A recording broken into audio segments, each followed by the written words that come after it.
Halo Bapak Ibu, nama saya Rachel Nicolette Lukman dari kelas 7D Sekolah SMP Tarakanita Gading Serpong.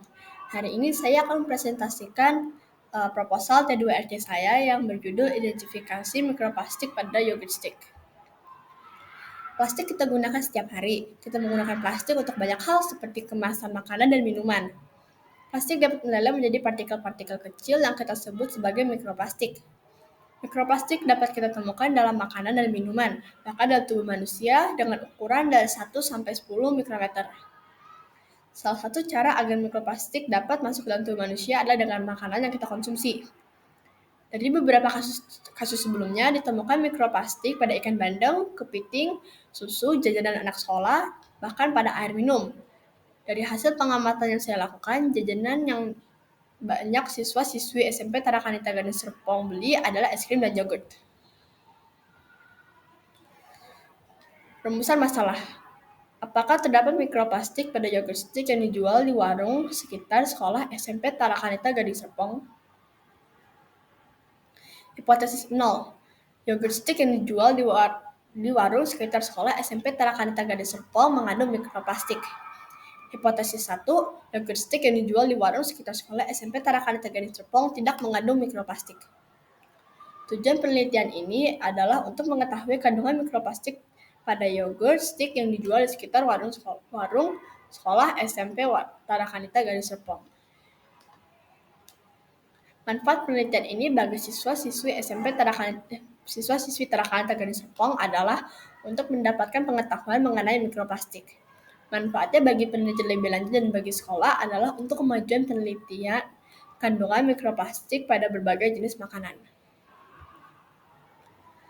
Istilah mikroplastik pertama kali diperkenalkan oleh Profesor Richard Thomson, seorang ahli biologi kelautan dari University of Plymouth, Inggris pada tahun 2004. Karena ukurannya yang kecil, mikroplastik dapat ditemukan di mana saja seperti perairan laut, estuari, sedimen di lingkungan, terumbu karang, bahkan dalam perut ikan.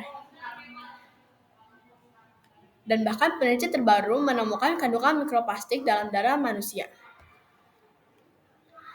Menurut kajian pustaka.com, yogurt adalah produk pangan berupa hasil olahan susu melalui proses fermentasi menggunakan bakteri tertentu.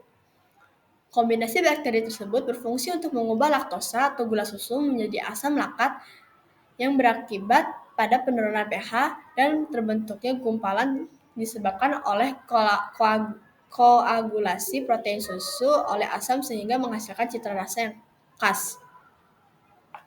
Kerangka berpikir. Pertama, pengambilan sampel yogurt. Kedua, pengujian dengan mikroskop. Ketiga, pengambilan data dan pengamatan. Metode penelitian.